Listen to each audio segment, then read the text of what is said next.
It was late one evening when my wife sat across from me at the dining table, her eyes shifting nervously.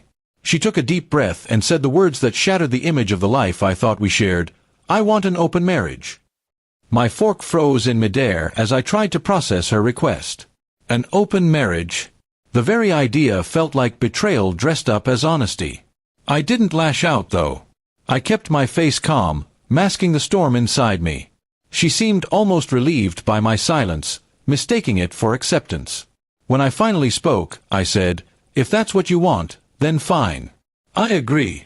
She smiled, thinking she had won some kind of battle, but in reality, that was the moment I began plotting my revenge. That night I barely slept.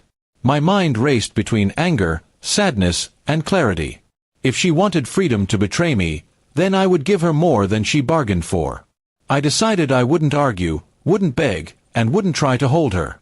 Instead, I would end things on my terms, and she would never see it coming. The next morning, I quietly reached out to a divorce lawyer.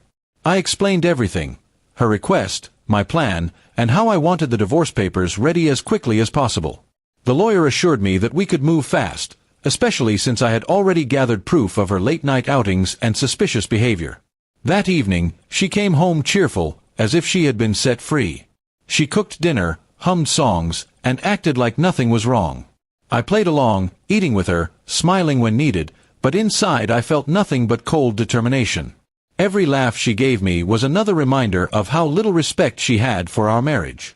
Over the next day, I prepared carefully. I gathered my financial records, secured my personal belongings, and ensured my lawyer had everything needed. I even made copies of text messages she thought I hadn't seen, her flirty exchanges with men she claimed were just friends. Each screenshot was another nail in the coffin of our marriage. On the second evening, she casually brought up her new rules. She wanted to spend weekends away with friends, and she expected me not to ask questions. I nodded, pretending to agree, and told her I understood. Inwardly, I almost laughed at how blind she was to what was coming. The very next morning, I walked into my lawyer's office and signed the final documents. It felt strangely liberating. For the first time in months, maybe years, I felt in control. The papers were filed that same day, and I left knowing there was no turning back. When I got home, she was already packing a small bag. She said she was going out for the night and kissed me on the cheek as if everything were normal. I smiled back, holding in the satisfaction of what I knew she didn't. By the time she returned, she would no longer be my wife. She would be just another chapter in my past. The following day, I placed the official divorce papers neatly on the kitchen counter. I didn't write a note, didn't leave an explanation. The silence of those documents would speak louder than any words I could ever say. Then I packed my own things and walked out of the house that had once been our home. That evening, she came back. I can only imagine the look on her face when she saw the papers waiting for her. No arguments, no discussions, no second chances, just the legal reality of her choices staring back at her. She had asked for freedom, and I had given it to her in the most permanent way possible. My phone rang several times that night. Her number flashed on the screen, but I didn't answer. She left messages, her voice swinging between anger and desperation.